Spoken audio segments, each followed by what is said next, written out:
I am pleased to welcome Dr. Chris Burke, who is the Chair of Neurology at Rochester General Hospital of Rochester Regional Health, to the program.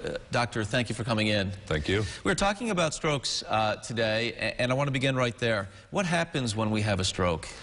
Well, depending on where the stroke gets us in our brain will kind of dictate the nature of our symptoms.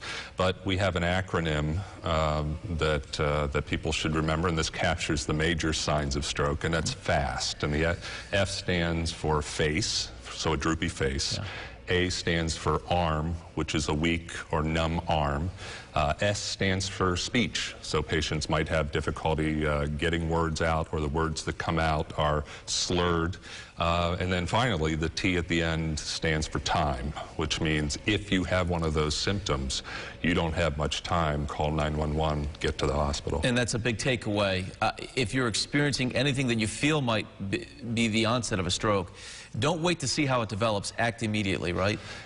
Only 15 to 20% of our patients will arrive in a fashion to our emergency rooms where we can intervene on them.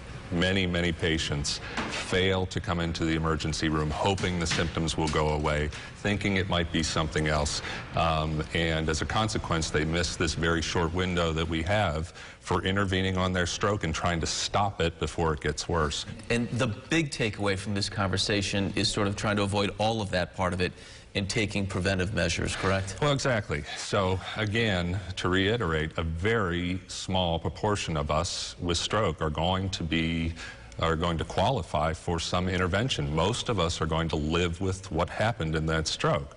But if we understand that stroke is for most of us, a wholly preventable disease state, and things like blood pressure, cholesterol, diabetes, the things we know we need to get under control. If we take control of those risk factors, we can significantly reduce our risk of stroke. If you're not sure about what to do when we say take control of those factors, consult with your physician? Consult with your physician. Of the 10 risk factors we have associated with stroke, 5 of them are medical, but the other thing to understand is that 5 of them are lifestyle modification. So these are things that your doctor is not going to do for you. Things like smoking, heavy alcohol use, sedentary lifestyle, poor dietary choices. These are the things you can start today to lower your risk of stroke. Well, we certainly encourage folks at home watching to do those very things. Doctor, thank you for coming in. We appreciate it as always. Thank you.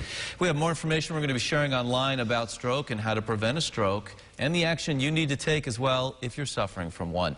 That's online at rochesterfirst.com.